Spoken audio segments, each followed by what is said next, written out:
다 같이 묵상 기도 드림으로 하나님으로 나가겠습니다.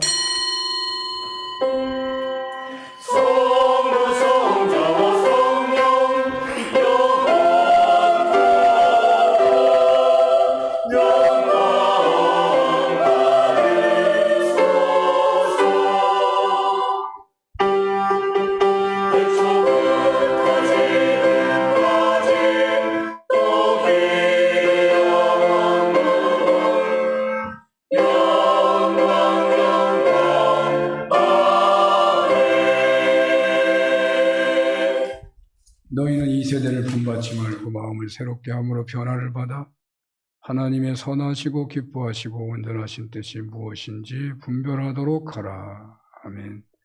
전능하신 하나님 아바 아버지시여, 감사 찬양을 올립니다. 이 시간 정성을 모아 산원교회 공동체가 예배 드리나이다. 크신 은혜를 베풀어 주옵소서. 한 사람 한 사람 만져주시고 기름 부어주시고 치료해주시고 어려움에도 늘 승리할 수 있는 은총을 덧입혀 주시옵소서. 예수님 이름으로 기도합니다. 아멘.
내가 비옵는 것은 그들을 세상에서 데려가시기를 위함이 아니요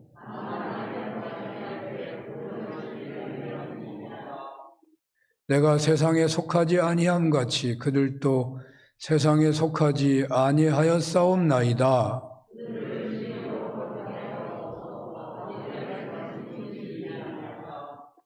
아버지께서 나를 세상에 보내신 것 같이 또 그들을 위하여 내가 나를 거룩하게 하오니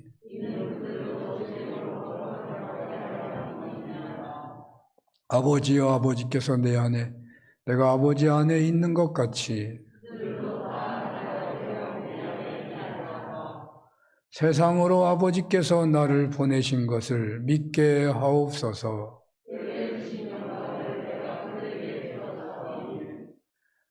이는 우리가 하나 된 것 같이 그들도 하나가 되게 하려 함이니이다. 아멘.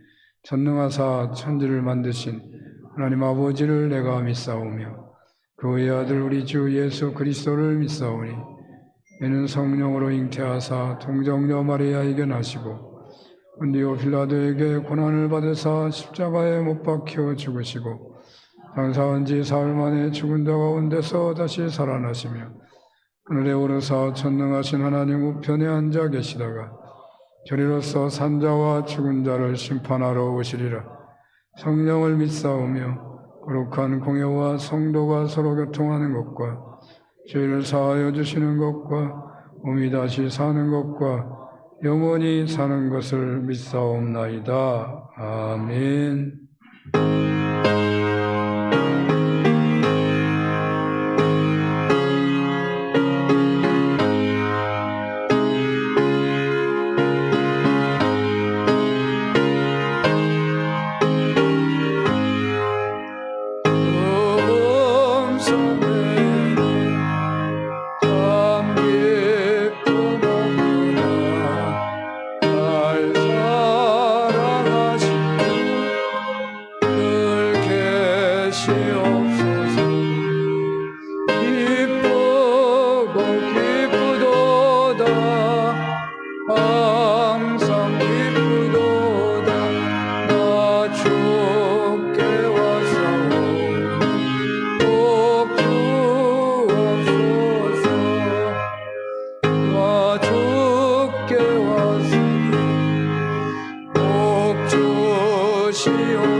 다 함께 기도드리시겠습니다. 언제 어디서나 우리를 사랑의 마음으로 관찰하시고 도움을 주시는 주님께서 이 예배를 위한 자리에 임재하심을 믿습니다. 오늘 주일로 섬겨서 드리는 이 예배가 진정한 마음으로 드리는 예배가 되게 하옵소서. 허물 많은 세상에 허물 많은 인생으로 살아가는 우리의 모습 속에서 아쉬워서 후회하고 안타깝게 저지른 삶의 불충을 고백드리며 용서를 구하옵니다. 어쩌면 주님께서도 안타까워 번민하셨을 우리의 삶을 되짚어 회개를 구하옵니다. 기쁨보다 괴로움이 더 많아 사는 게 힘들기만 했다고 불평했던 이기심 많은 저희들의 허물을 용서하여 주시옵소서. 주님은 변함없으신데 의심이 많아서 이리저리 세상에 휘둘렸다면 이 시간 잠잠히 말씀 속에서 기도 속에서 그 해답을 구하는 시간이 되게 하여 주시옵소서. 주님, 계절이 바뀌어 점점 더워지고 있습니다. 날씨도 무덥고 경제생활도 나날이 악화되어서 살아가는 것이 녹록지 않은 상황입니다. 위태위태한 하루하루의 생활에 마음 졸이며 살아가야만 하는 우리들의 삶에 위로와 평강을 구하려 간절한 마음을 담아 기도드립니다. 그 어느 때보다도 심각한 상황에서 누구나 할 것 없이 늘어가는 걱정 속에 살아가고 있습니다. 어쩌면 더 가혹한 순간이 올 수 있다는 불안감이 점점 더 일고 있습니다. 주님, 저희들에게 용기를 주시고 담대한 마음을 갖게 하여 주시옵소서. 수많은 죽음의 위험 속에서도 하나님의 도우심과 신실한 믿음으로 위기 상황을 극복하였던 다윗 왕의 용기와 신앙을 기억하게 하옵소서.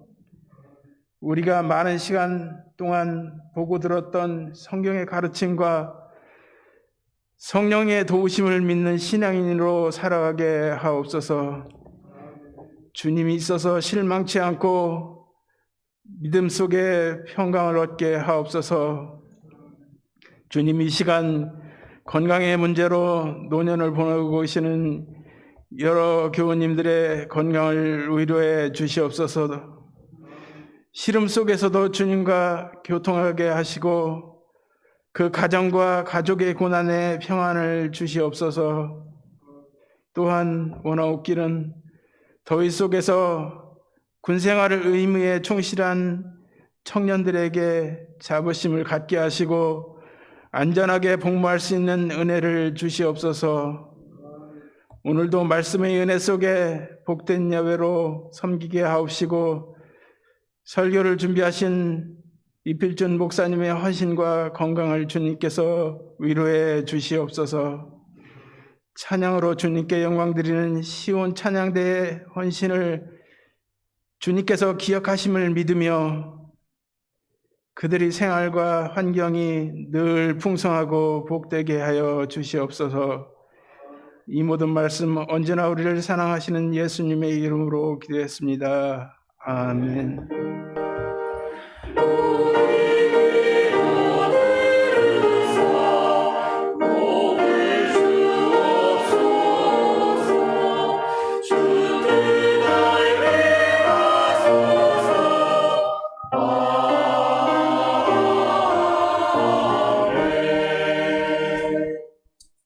성경 말씀은 마태복음 16장입니다. 마태복음 16장 1절에서 12절을 봉독합니다. 마태복음 16장 1절에서 12절. 바리새인과 사두개인들이 와서 예수를 시험하여 하늘로부터 오는 표적 보이기를 청하니 예수께서 대답하여 이르시되 너희가 저녁에 하늘이 붉으면 날이 좋겠다 하고 아침에 하늘이 붉고 흐리면 오늘은 날이 굽겠다 하나니 너희가 날씨는 분별할 줄 알면서 시대의 표적은 분별할 수 없느냐? 악하고 음란한 세대가 표적을 구하나 요나의 표적밖에는 보여줄 표적이 없느니라 하시고 그들을 떠나가시니라. 제자들이 건너편으로 갈새 떡 가져가기를 잊었더니 예수께서 이르시되 삼가 바리새인과 사두개인들의 누룩을 주의하라 하시니 제자들이 서로 논의하여 이르되 우리가 떡을 가져오지 아니하였도다 하거늘 예수께서 아시고 이르시되 믿음이 작은 자들아 어찌 떡이 없으므로 서로 논의하느냐? 너희가 아직도 깨닫지 못하였느냐? 떡 5개로 5,000명을 먹이고 죽은 것이 몇 바구니며 떡 7개로 4,000명을 먹이고 죽은 것이 몇 광줄이었는지를 기억하지 못하느냐? 어찌 내 말한 것이 떡의 관함이 아닌 줄을 깨닫지 못하느냐? 오직 바리새인과 사두개인들의 누룩을 주의하라 하시니 그제서야 제자들이 떡의 누룩이 아니요 바리새인과 사두개인들의 교훈을 삼가라고 말씀하신 줄을 깨달으니라. 아멘.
귀한 찬양 감사합니다.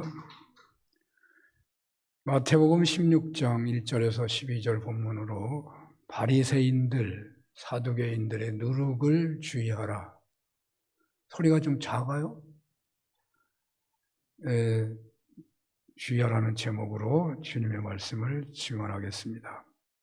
사람마다 처음에 예수님을 찾는 목적들이 다른 것 같습니다. 다양하죠? 그 이야기들을 한번 좀 예를 들어 생각해 본다면, 도시 외곽에 한 중대장이 있었습니다. 그는 다른 군대 지휘관하고 전혀 달리 존경받는 그런 중대장이었습니다. 그도 그럴 것이 그의 부하들에게 부당한 일을 시키지 않고, 뇌물도 옛날에 많았는데요. 결코 뇌물을 받지 않고, 또 과거에 보면 보급품이 나오는데 보급품도 지휘관들이 빼돌리는 경우가 많거든요.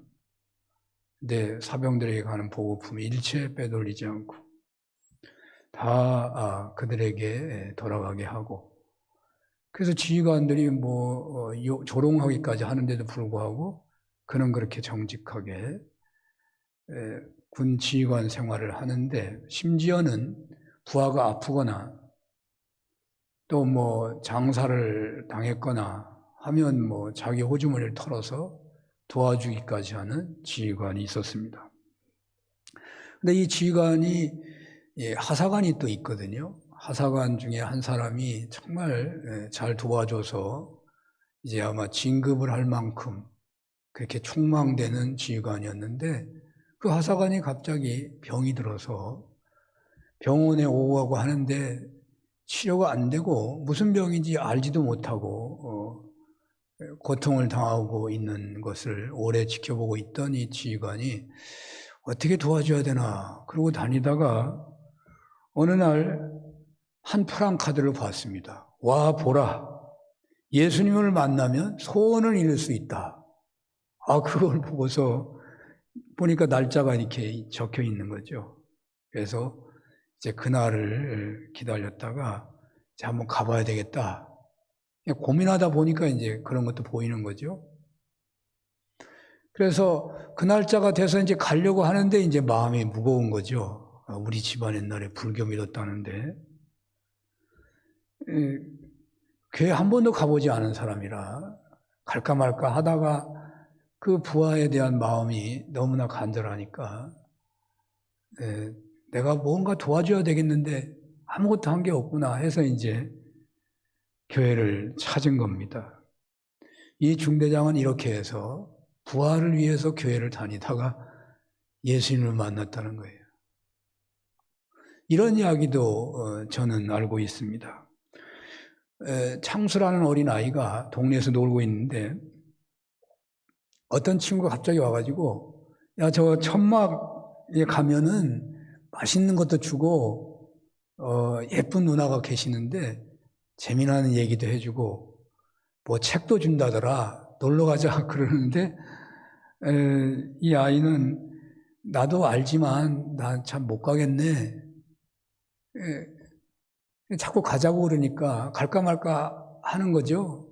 근데 어느 순간에 그 교회에 예쁜 누나라고 하는 선생님이 나타나셔가지고 이제 맛있는 거 나눠주고, 또 조그만 책을 이렇게, 성경 옛날 쪽복음이죠, 책을 나눠주고 그 옛날 얘기를 해주는데 너무너무 재미있는 거죠. 그래서 이 창수는 내가 주일날에 꼭 교회 가야 되겠다, 그렇게 마음을 먹어요. 하루하루 지나가는데 교회 갈 날이 다가오는데 이제 이게 가고 싶은 마음은 있는데 못 가는 거죠. 아버지한테 들키면 큰일 나는데. 유교를 믿는 집안이에요. 그리고 내가 또 거기 사람도 많은데 창피하기도 하고 매 맞을까 두렵기도 하고 망설이고 있는데 창수를 부르는 거예요. 바깥에서 창수야 하라고 부르는 거예요. 요즘에는 어떻게 부르는가? 요즘에는 그 스마트폰으로 찍어서 나오나? 옛날에는 바깥에서 이름을 불러야 나가요. 누구야 하고 부르면 이제 나가는 거잖아요. 그러니까 뭐 누가 불러서 나가는데 뭐 교회 가는지 어떻게 알아? 그게 불러서 이제 따라갔어. 따라가서 가니까 거기서 또 뭐 그 누나 선생님이 말씀을 전해주고 맛있는 거 주고 그래 너무너무 천국이지 뭐 누가 욕하는 사람도 없지 때리는 사람도 없지. 그래가지고 친구 따라 교회 갔다가 어떻게 예수 믿는 사람이 돼버린 사람도 있다고요. 이런 경우도 있어요. 낙후된 지방에 살고 있는 한 여자분이 있었는데 딸 하나를 낳고서 그 남편이 그만 일찍 돌아가셨어요. 근데 딸을 키울 방법이 없는 거죠. 시골에서는 낙후된 시골에서는 옛날에 살 길이 없습니다. 남자도 또 없는데. 그래서 살 길을 찾다 사람들 말을 들어보니까 서울로 가야 된다. 서울로 가는 게 살 길이에요. 옛날에 시골에서 살 길이 없으면 서울 가는 거예요. 근데 서울로 그냥 갈 수도 없고 뭐 아무리 찾아도 아는 사람이 없는데 먼 친척에 뭐 오라버니가 한 분이 있다는 얘기를 듣고서 이제 보따리를 짊어지고 아기를 데리고 이제 무러무러 찾아갔네. 찾아가면 살 길이 있을 줄 알았는데 살 길이 없잖아요. 식무라도 하려고 하는데 식무를 할 수가 없어. 딸 때문에. 애만 없으면 식무라도 하겠는데 옛날에 시골에서 오면 다 식무했어요. 그리고 안내양도 많이 하고 그랬는데 살 길이 없으니 식무하려고 못하고 그러니까 오라버니가 마음이 내키지 않는데 그래도 네가 먹고 살려면 어떻게 하냐. 저 공사판에 가서 밥이라도 해줘라. 야, 공사판에 밥이라도 해주면 밥은 먹는다. 근데 남자들 일하는데 여자들이 밥 해주기 쉽지 않잖아요. 시골 여자가. 근데 먹고 살아야 되니까 그 한바라고 하는 곳에 이렇게 조그만하게 한 너덟 평 방 한 칸 들여가지고 딸하고 살면서 밥 해주면서 사는 거예요. 얼마나 힘들겠어요? 그런데 그렇게 사는데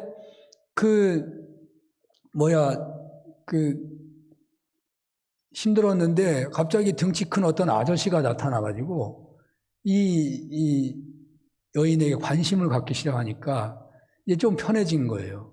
근데 그 남자들이 일하는 세상에 뭐 한 남자만 있는 게 아니잖아요. 남자들이 많아지니까 이 여자분이 일하기가 더 편해지는 거예요. 잘해주는 사람이 많아지니까. 일하기가 이제 쉬워졌어. 일하기가 쉬워져서 이제 살만하다 생각하는데 웬일이에요? 딸이 아프기 시작하는. 딸이 아파가지고 이제 병원에 갔죠? 병원에 갔는데 병명을 모른다네. 이게 얼마나 심각해요. 병명이 알아서 돈이 많이 들어가는 것도 문제지만 병명을 모른다니까 어찌할 수 없어서 이제 이 엄마가 어떻게 할 길이 없는 거죠. 낙심천만인데 주변에서 소리가 들리는 거죠. 애가 귀신병 들렸나 봐. 뭐 이런 얘기도 들리고. 그냥 무슨 병명인지 모르면 이제 뭐 그렇게 추측하겠죠. 그렇게 낙심하고 이렇게 또 한밭집에서 일하다가 거기 앉아 있으면 없으니까 무슨 궁리가 있나 하고 동네를 돌면서 어떻게 하나. 그러고 다니는데 갑자기 시끄러운 소리가 들리더래요. 왕성왕성 소리가 들리는데 보니까 그 옆에 천막이 있는 데서 소리가 들리는 거예요. 막 이상한 소리가 들리는 거예요. 이게 뭐 하는 데인가 하고 들어가 봤더니 부흥회를 하고 있는 거예요. 천막에서 부흥회를 하고 있네. 아니 사람들이 그냥 무슨 술을 먹었나 막 손뼉을 치고 찬송을 하는데 뭐가 좋은 일이 많다고 저렇게 소리치면서 찬송을 하나. 그래서 가만히 이렇게 미친 사람들 쳐다보듯이 보고 있다가 보니까 이제는 또 소리를 치면서 기도를 하는 거예요. 하나님을 아버지라고 부르면서 기도하는 거예요. 무슨 아버지가 있나. 아버지 하면서 기도를 하는데 아니 우리 아들 치료해달라고. 네?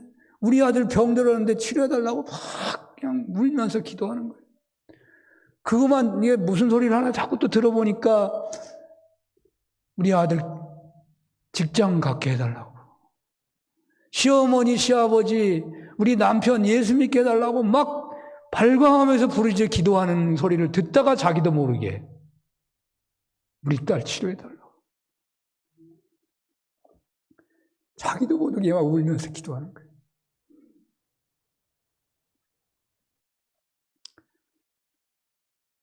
그래가지고 교회 다니게 됐대요.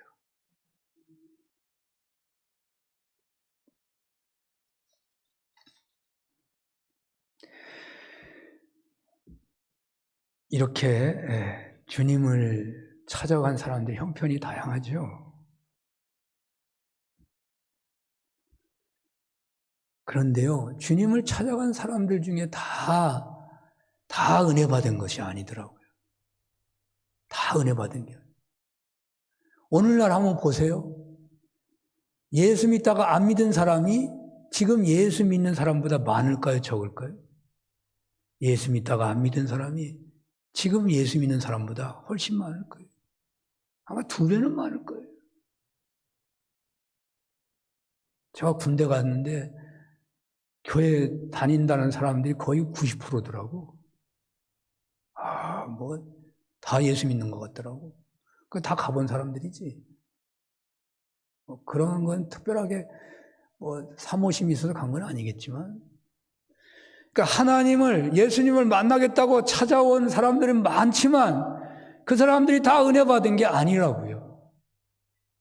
여러 층의 사람들이 있는 거죠. 어떤 사람은 병이 낫는 것을 보고, 어떤 사람은 사업이 잘 되는 것을 보고, 어떤 사람은 풍지박산 난 가정이 새롭게 된 것을 보고서 자기도 교회를 간 거예요. 그래서 교회 다니다 보니까 모든 게 좋아졌어요. 먹고 살만해졌어요. 신앙생활에 처음엔 다 뜨겁잖아요. 그만한 게 좋은 것 같아요. 그런데 여러분들 예수 믿어가지고 잘 됐는데, 그럼 하나님께서 하늘에서 그냥 돈이 쏟아져 갖고 잘 됐어요? 알고 보면 자기가 다 일한 거더라고. 하나님 일하게 해주셔서 돈도 벌게 하시는 거예요, 사실은. 그러니까 이 사람은 은혜를 못 봤어요, 그런지 알고 보니까 다 자기가 한 거야. 자기가 한 건데 다 은혜 받은 게 없어.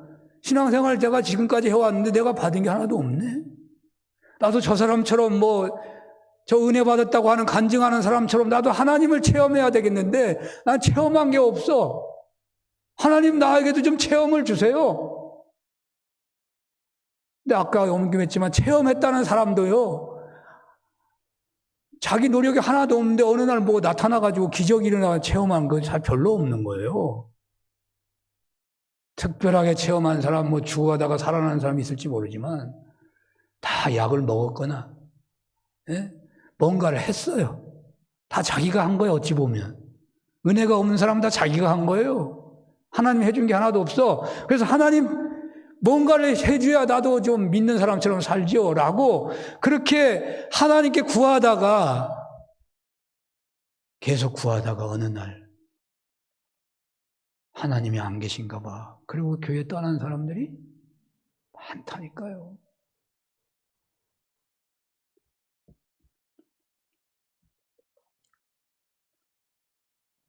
여러분들은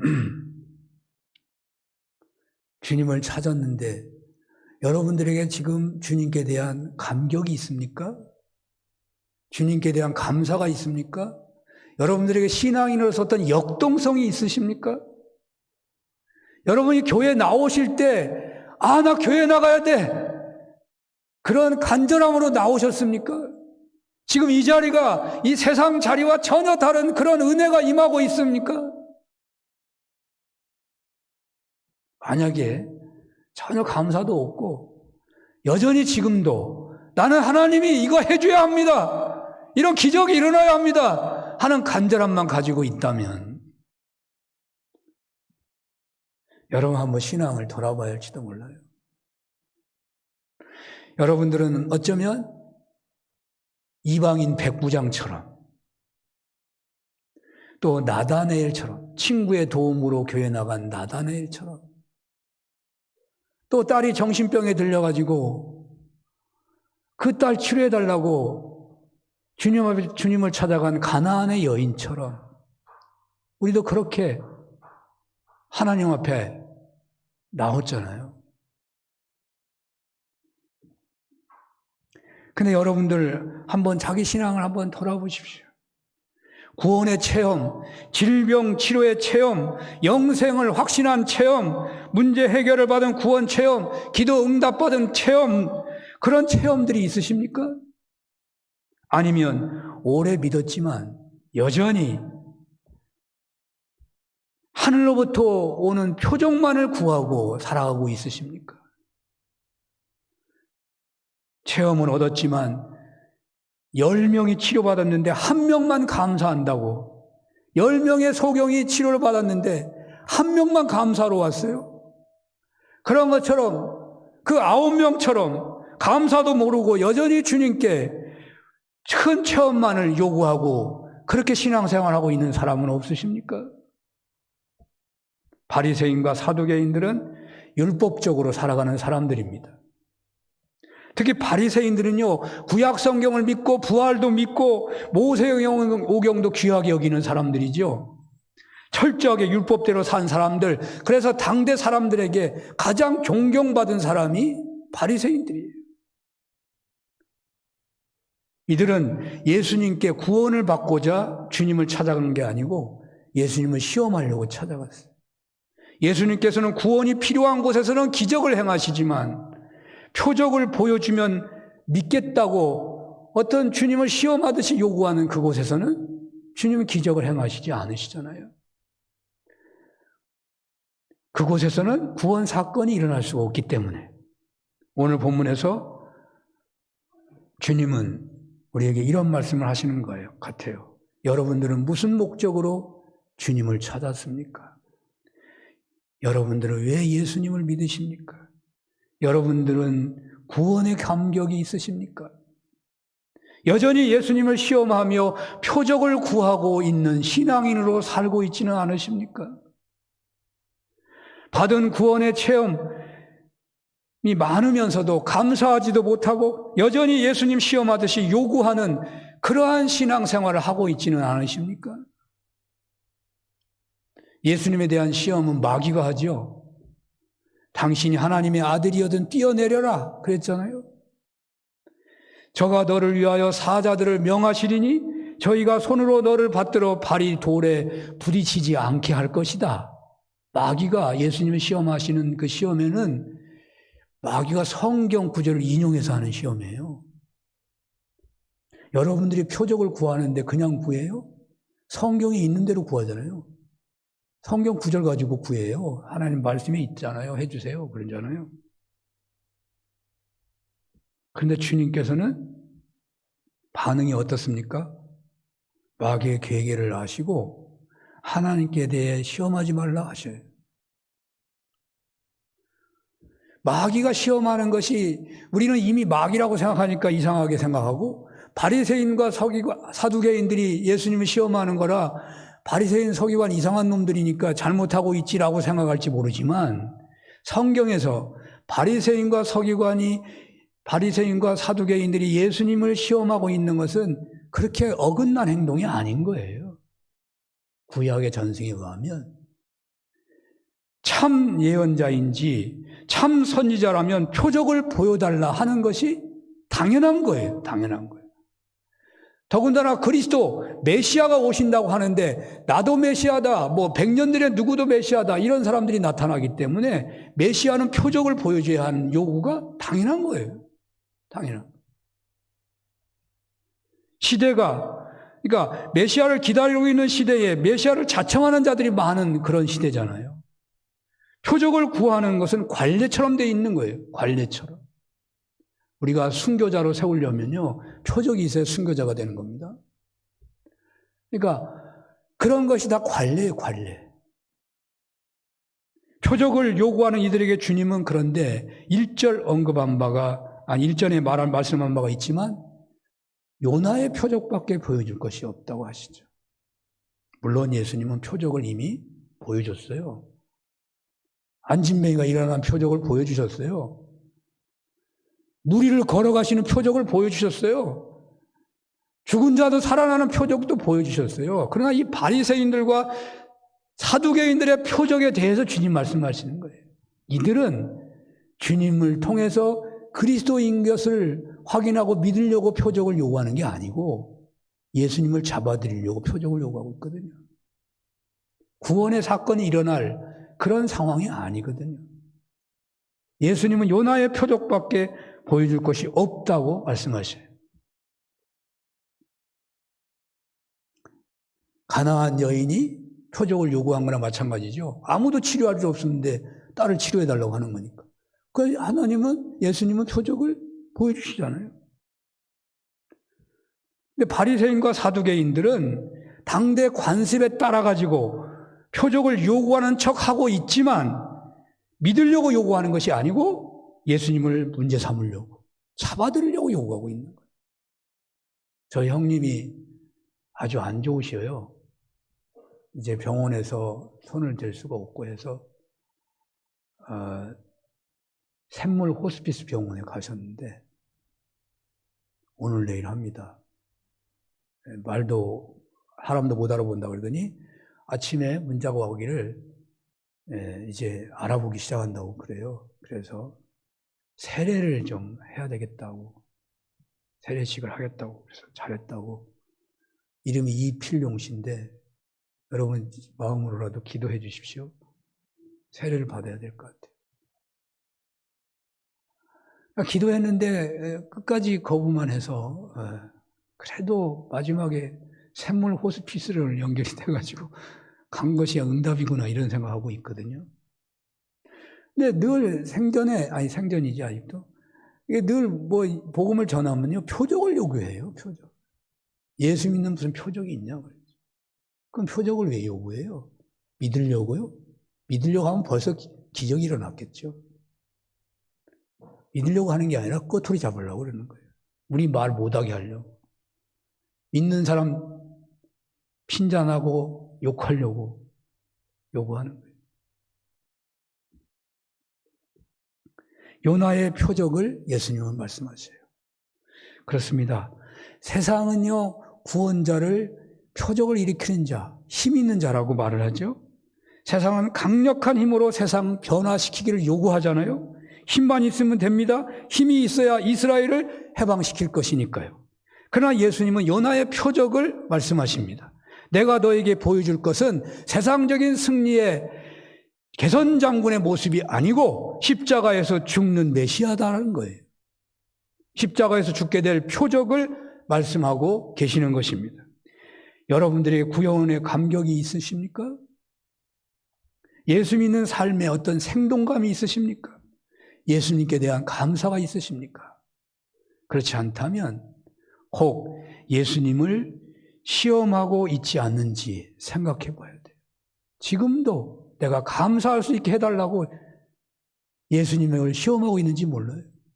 내가 힘있게 저 은혜 받은 사람처럼 나도 좀 힘있게 신앙생활 하게 해달라고 그렇게 주님에게 요구하고 있는지도 몰라요. 바리새인과 사두개인들은 늘 예수님을 시험했습니다. 하나님의 말씀으로 시험을 했습니다. 당신이 오늘날도 살아계신다면 이 문제를 해결해 주셔야 합니다. 하나님 살아계신 보여주셔야 합니다. 이렇게 말하지 않겠습니까? 전도하다 보면 그런 말을 듣기도 하잖아요. 주님은 요나의 표적을 말씀하십니다. 힘이 있는 것을, 기적이 나타나는 것을 보여주는 것으로 하나님께서 구원하시기도 하십니다. 하지만 하나님은 예수님의 대속적인 십자가의 죽음을 믿는 것으로 구원하시기를 원하십니다. 십자가의 죽음과 같은 희생적인 사랑으로 당신의 구원의 뜻을 보여주기를 원하셔요. 기적을 보여서 저 사람 예수 믿게 하지 마시고 오히려 십자가를 지는 섬김으로 그 사람을 예수 믿게 하라 그 말이에요. 주님이 십자가를 지신 것처럼 사랑하며 희생하며 섬기라는 거예요. 바로 그분을 통해서 주님의 구원의 사건은 성취되어 가는 것입니다. 우리는 세상의 힘의 원리대로 힘의 능력으로 주님의 구원을 전할 일이 아니에요. 세상은 남보다 힘이 있는 것을 옳다고 말합니다. 그러나 우리 신앙인은 끝까지 십자가를 자랑해야 돼요. 헬라인은 지혜를 구하고 유대인들은 표적을 구하지만 우리 신앙인은 십자가를 자랑해야 하는 것입니다.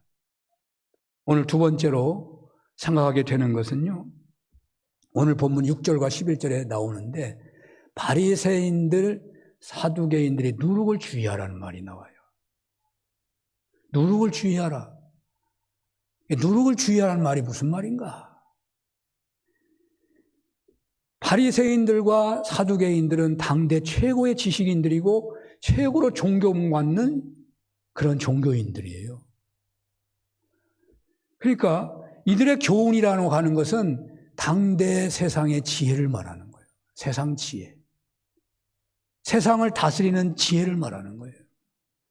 로마서 12장 2절과 연결해 본다면 너희는 이 세대를 본받지 말라 그러잖아요. 그러니까 바리새인들과 사두개인들의 누룩을 조심하라는 말은 이 세대를 본받지 말라는 말과 같아요. 이 세대에 이 세상을 지배하고 있는 세상 지혜를 본받지 말라는 거예요. 그러나 여러분, 텔레비에 나온 말이 우선이에요? 설교 말씀이 우선이에요? 텔레비 말씀이 우선이네. 그럼 어떻게 되는 거야? 세상 지혜를 믿고 따라가고 있는 거예요. 주님은 이 시간에 바리새인들의 누룩을 조심하라. 바리새인들의 교훈을 따르지 말아라. 세상 지혜를 따르지 말아라. 그렇게 말씀하셔요. 로마서 12장 2절, 그러니까 4절 이하에 보면 세상 지혜를 따르지 않는 방법에 대해서 말하고 있어요. 로마서에서 뭐라고 2절에 말합니까? 너희는 이 세상을 본받지 말고, 네? 하나님의 기뻐하시고 온전히 하는 뜻이 무엇인지를 분별하도록 하라. 그렇게 분별하는 삶을 말하고 있잖아요. 그것이 세상 지혜를 본받지 않는 것을 말하는 거예요. 바리새인들의 누룩을 조심해라. 바리새인들 세상 지혜를 따르지 말고 세상을 본받지 말고, 로마서는 부정적으로 말하지 않고 긍정적으로 말을 해요. 그러면 세상을 본받지 말라. 그건 좀 부정적이잖아요. 그럼 어떻게 살아가는 거냐? 그래서 로마서 12장 4절부터 끝절까지 어떻게 살아가는 거에 대해서 아주 자세하게 나와요. 여기서 뭐 그 얘기를 다 할 수 없고요. 간단하게 얘기한다면 로마서에서 첫 번째로 말하는 것은 은사에 대한 이야기를 합니다. 은사. 세상의 지혜는요, 자기 은사를 가지고 세상을 지배하는 게 세상의 지혜예요. 그러나 성경에서 말하는, 예수님이 말씀하시는 그러한 지혜는 자기 은사를 가지고 세상을 섬기라는 거예요. 은사를 가지고 교회 공동체를 섬기라는 거예요. 여러분, 은사가 꼭 뭐 피아노 치는 것만 은사가 아니에요. 여러분, 돈을 잘 버는 사람 있죠? 그건 보통 은사가 아니에요. 아무나 돈 버는 게 아니더라고. 그분은 돈이 보이는데 하는 일마다 돈이 돼요. 은사가 있는 거예요. 권력을 잡는 사람 아무나 잡는 게 아니에요. 은사가 있어야 돼요. 은사가 있는 거예요. 뭐 음식을 한다든지 예술을 한다든지, 그리고 내가 할 수 없이 그런 조건이 주어져서 뭐 나무 깎는 일을 계속 했다든지, 그것도 일종의 후천적 은사가 되는 거예요. 다 은사거든요, 일종의. 자, 은사를 가지고 어떻게 하느냐? 은사를 가지고 섬기라. 그러나 세상은 은사를 가지고 남을 누르는 거예요. 그러니까 내가 남보다 잘하는 거 가지고 자랑하지 말라는 거예요. 내가 남보다 잘하는 걸 가지고 남을 세워주고 남을 존중하라는 거예요. 자, 세대를 본받지 말고 변화를 받아 하나님이 기뻐하시고 온전히 하신 뜻을 분별하여 행하라 라는 것에서 인간관계 속에서 좀 생각해 본다면 그건 뭐냐면, 세상은 외식이, 형식이 지혜입니다. 그래서 일을 하더라도 남이 있을 때 일을 해야 돼요. 남이 없을 때 일하면 그냥 바보 천치예요. 아무도 알아주지 않으니까. 그냥 우리 신앙에는 외식이 아니고 진심으로 하라는 거예요. 그러니까 세상을 본받지 말고 진심으로 하라는 거예요. 진심으로 상대를 존중해야 돼요. 대접을 받고자 하기보다는 먼저 대접하는 것이고, 성공한 사람하고도 즐거워할 줄 알아야 돼요. 세상은 슬퍼하는 사람은 함께 울기는 잘해. 그것도 뭐 외식으로 하는 거지만 성공한 사람은 같이 즐거워하지를 않아. 시기하기 때문에. 우리 믿는 사람은 승리한 사람, 잘된 사람하고도 함께 즐거워하고 아픈 사람하고도 함께 아파할 줄 알아야 되고 또 핍박하는 자들을 또 저주하지 않고 오히려 그들을 위해서 기도할 수 있어야 돼요.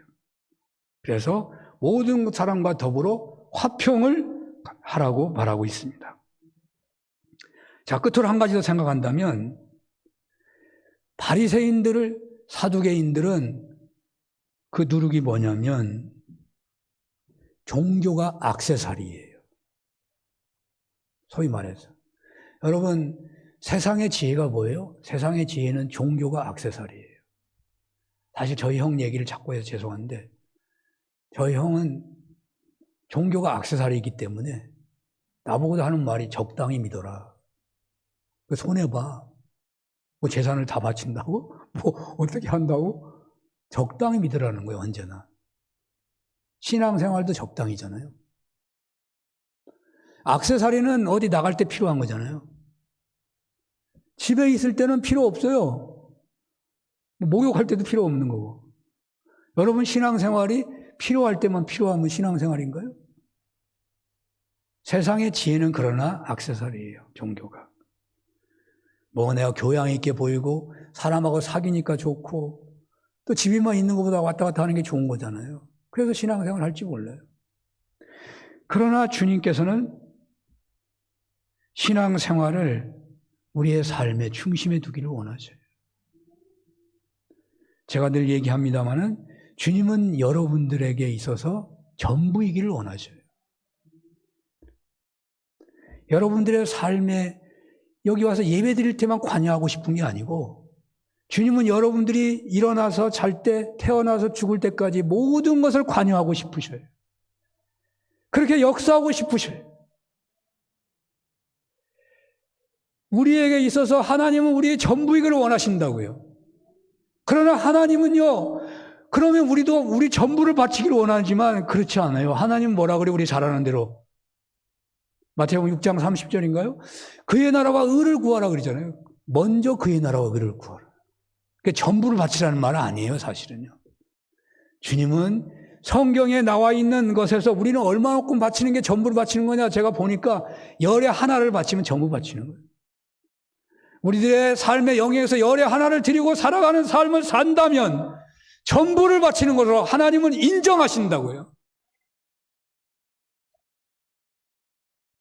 열의 하나를 주님께 성별하는 삶, 주일을 성수하고 11조 하려고 하는 삶, 그것이 예수님은 나의 전부입니다 하고 고백하는 삶이고 신앙 중심으로 살아가는 삶이고 신앙이 액세서리가 아닌 사람, 그래서 주님이 함께 하시는 생동 있는 역동성 있는 신앙인을 살아가는 길이라고 믿는 것입니다. 이런 은혜가 있으시기를 축원합니다. 하나님 아버지, 예수님 우리의 삶의 전부이기를 원합니다. 십자가만이 능력인 줄로 믿습니다. 바리새인의 누룩, 세상 지혜에 현혹되지 않게 하여 주옵소서. 예수님 이름으로 기도합니다. 아멘.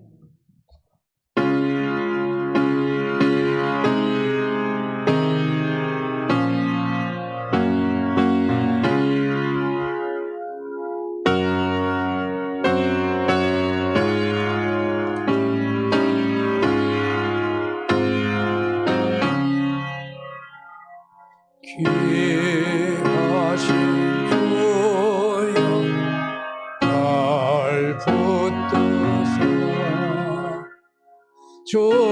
좁게로 날마다 더 가까이 저 하늘 나라 나 올라가 구주의 품 안에 늘 안기어 영생의 복 받기 원하오니 공헌할 물건 나 없어도 날마다 주께로 더 가까이 내 죄를 주께 다 고하니 주님의 보혈로 날 씻으사 눈보다 더 이게 하옵소서. 간악한 낙이 날 깨어도 주 예수 앞으로 더 가까이 이 세상 독한 그 허영시 또 추한 생각을 다 버리니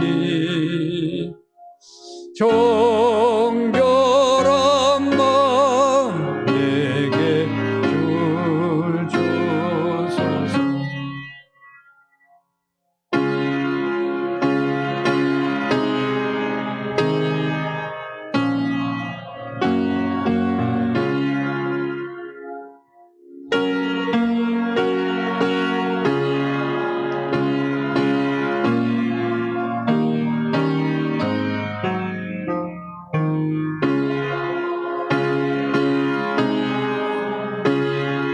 다 들어가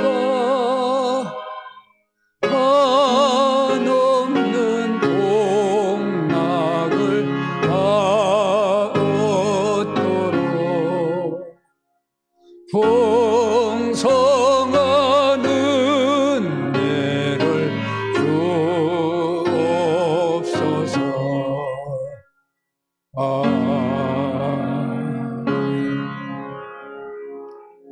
할렐루야. 하나님 아버지시여, 우리의 몸을 드리는 고백으로 11조와 감사와 주일원금 1,000번째 성가원금 5등의 원금 건축원금 드려오니 기뻐받아 주시옵소서. 나머지 아홉을 권능의 손으로 경영하여 주시사 주의 나라 운동에 귀하게 쓰임받는 거룩한 손길이 되게 하여 주옵소서. 하나님, 고비고비마다 오히려 감사의 열매가 풍성케 하시고 제목이 있는 모든 예물마다 하나님 아버지 기뻐 받아주시되, 주 하나님, 힘들고 어려운 상황에 있다 하더라도 주의 부르심 앞에 귀하게 쓰임받는 은혜를 누리게 하여 주옵소서. 하나님, 모든 예배를 하나님의 나라를 위하여 못 바치는 모든 정성 기뻐 받아 주시옵소서. 예수님 이름으로 기도합니다. 아멘. 교회 소식입니다. 찬송가 부르기, 암송하기, 성경 읽기 참여하신 분들이 상당한 것 같아요. 그래서 상품을 금방 준비하기가 쉽지 않네요. 네. 다음 주에 혹시 못하면 모르겠어요. 준비되면 다음 주에 격려 시상을 하겠습니다. 계속해서 금년 1년 동안은 이게 우리 영성 훈련이라 생각하시고 찬송 부르기, 성경 읽기, 성경 암송하기 참여해 주시기 바랍니다. 다음 주에 한 해의 절반을 결산하는 맥주 감사주일로 지킵니다. 당회가 바로 있겠습니다. 신방이 바로 있어서 바로 식사 안 하고 당회하겠습니다. 신방과 상담을 기도해 주시기 바라고요. 말씀과 삶 7호로 준비되었습니다. 미자립교회 목회자 위로회, 제가 위원장을 맡고 있는데요. 잘 모임이 되도록 기도해 주시기 바랍니다. 아프신 분들을 위해 또 군복무 중에 있는 자녀들 기도해 주십시오. 다 같이 일어나시겠습니다.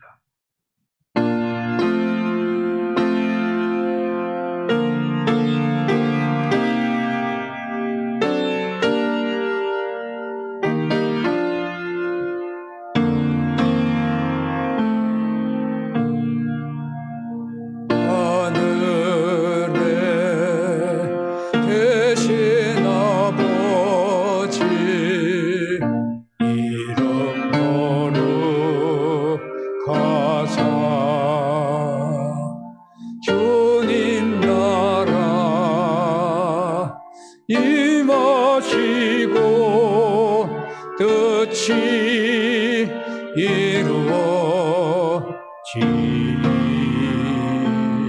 이루어지다. 일용할 양식 주시고 우리들의 큰 죄 다 용서하옵시고 또 시험에 들게 마시고 악에서 구원하소서. 대개 주의 나라 주의 권세 주의 영광 영원히